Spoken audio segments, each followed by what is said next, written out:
Recordemos que hace un año, poco más de un año y días, vimos algo, presenciamos algo en la televisión mundial que decía, ¿qué está pasando en Estados Unidos? Se le van al Capitolio, toma el Congreso, una turba de inconformes que le creyeron a Trump en el sentido que había habido fraude electoral. ¿Dónde he escuchado eso? Fraude electoral en la Unión Americana. ¿Y esto qué significado tiene? Es el tema que hoy trata Javier. Te agradezco mucho que nos ayudes a comprender el significado de ese evento histórico inédito en los tiempos actuales. Buenos días, Eduardo. Sí, yo creo que es algo muy relevante. Bueno, en primer lugar, feliz año a Muchas todos gracias. los compañeros del equipo y a todos quienes nos escuchan y nos ven. Efectivamente, el 6 de enero pasado se cumplió un año del asalto al Capitolio en Washington y vimos en televisión cómo el entonces presidente Donald Trump exhortaba a los asistentes a un meeting cerca de la Casa Blanca a exigir que los miembros del Congreso y el vicepresidente Mike Pence se opusieran al conteo de votos del colegio electoral. Entonces, al mismo tiempo, las cámaras de televisión enfocaban a miles de partidarios de Trump que irrumpieron en el Capitolio. Los estadounidenses no han llegado al fin de esta crisis, Eduardo. Sigue la desinformación. Los fiscales federales han acusado a más de 700 personas por delitos relacionados con el ataque.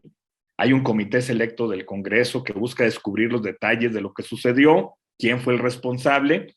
Y fíjate que hay un profesor de la Universidad de Harvard, Eduardo, se llama Alexander Keysar, él es profesor de historia, impartió un curso que examinó el ataque del 6 de enero y lo puso en perspectiva histórica. Y el objetivo de las primeras 4 semanas del curso, pues era tratar de encontrar respuestas a las preguntas más elementales, ¿no?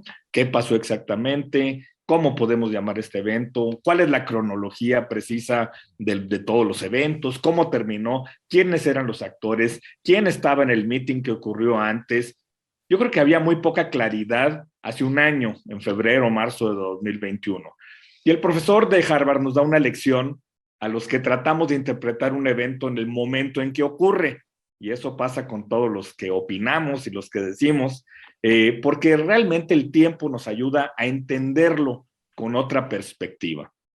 El profesor Keysar nos dice que días después del ataque había un conjunto de suposiciones de que realmente no sabíamos lo que había sucedido y por lo tanto pues no podíamos comenzar a evaluar su importancia. En ese momento hubo un enfoque dominante en esos actores escandalosos, los alborotadores del ataque, los que acabas de mencionar tú, y lo que parecía ser un conjunto de eventos bastante incipientes, aunque muy inquietantes ese día, el 6 de enero.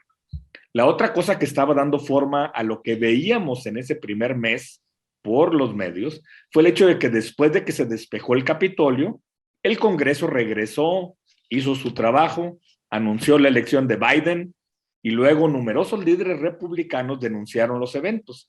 Entonces, la forma en que apareció durante un tiempo, o sea, la primavera pasada, fue como si hubiera sido una manifestación que se había convertido en un ataque al Capitolio que estaba encabezado por grupos radicales de derecha, que estaban aprovechando el momento para perseguir sus objetivos y sus agendas propias. Bueno, eso es hace un año.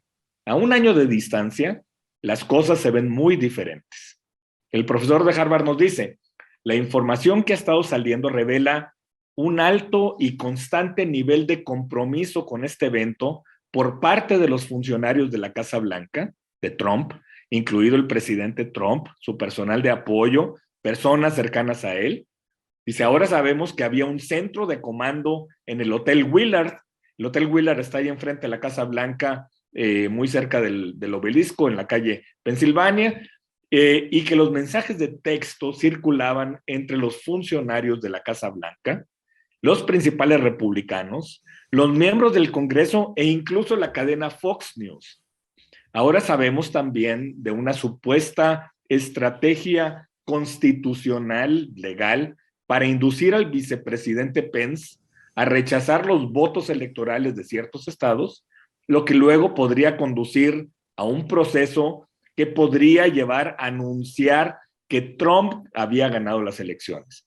La idea de que había un plan conceptual que sustentaba esto y que apuntaba a utilizar el caos para tratar de producir pues un resultado electoral diferente, no estaba claro hace un año cuando estábamos analizándolo después del 6 de enero. En cambio, ahora parece cada vez más claro. Y en ese curso del profesor Keysar pues se revisaron analogías históricas de la Alemania en la década de 1920 y 1930, lo que ocurrió en Kansas en la década de 1850, lo que ocurrió en Wilmington, Carolina del Norte en 1898, que fue el único golpe exitoso en la historia de Estados Unidos. Entonces, los hilos históricos que se desprenden de las analogías, pues ayudan al observador a determinar si esos eventos están vinculados de alguna manera con el presente. Obviamente siempre hay riesgos cuando se abusa del pensamiento por analogía, pero lo que pasó el 6 de enero fue una amenaza al orden democrático de Estados Unidos, pero todavía no sabemos cuál va a ser su significado final. Todo va a depender de lo que se desarrolle en los próximos años como consecuencia de eso. Las cosas sí podrían regresar a la normalidad, pero también hay otro camino que transitaría por las elecciones del 2022, de este año, de noviembre, y del 2024. Podría haber pues una deslegitimación total de los procesos electorales. Sería una vía antidemocrática, una vía destructiva. Estados Unidos sí está en una crisis. Lo que sucedió en 2020 expuso la plomería defectuosa de su sistema electoral. Hay ambigüedades y puntos débiles en ese sistema electoral y Trump ya los identificó y está trabajando sobre eso. La polarización en Estados Unidos es brutal. Hay una guerra de trincheras en las redes sociales. Las opiniones de ambos bandos son fijas. Ninguna nueva narrativa las va a cambiar. Al contrario, hay dos narrativas en conflicto. Hay dos segmentos de la población muy grandes que creen en cosas diferentes. Son dos grupos irreconciliables. Los partidarios de Trump pues no ven CNN, no leen el New York Times o el Washington Post. Su fuente de información es Fox News, cuando mucho, ¿no?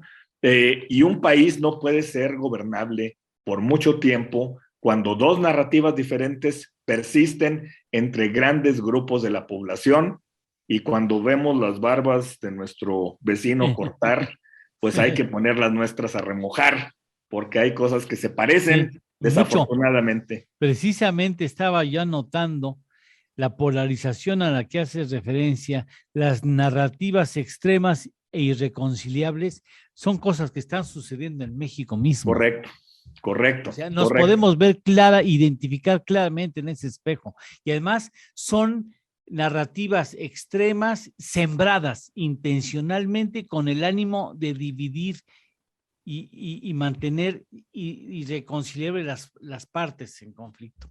Correcto. Así es. Entonces hay que tomar esas lecciones, hay que aprenderlas muy bien y la verdad es que tenemos que hacer algo para evitar esa polarización, sí, y sobre todo en un año como este de consulta, de elecciones, de radicalización de los diferentes actores. Estamos viendo todo eso, ¿no? Sí, sí, es muy peligroso, muy peligroso. Muy peligroso. Yo no quiero imaginar si hoy tuviéramos una emergencia como la que ya hemos tenido en otras circunstancias que no quiero recordar específicamente, donde los mexicanos nos unimos y tuviéramos una contingencia natural, etcétera, etcétera, si los mexicanos reaccionaríamos igual o estaría ya sembrada la discordia que impediría tener un trabajo de unidad del país para enfrentar momentos difíciles. Yo veo que ya en este momento es difícil construir la unidad nacional, ¿no? Es muy difícil construir la unidad nacional porque nos hemos dedicado 3 años a destruirla. Sí, es gravísimo, es gravísimo. Muy grave. Ningún país puede en desunión enfrentar nada, ningún problema exitosamente. Javier, como siempre, que sea un excelente 2022, sobre todo acompañado de tus reflexiones aquí en Torno al Dinero. Muchas gracias, igualmente, Lalo. Buenos días. Muchas gracias. Un abrazo muy fuerte. Muchas gracias.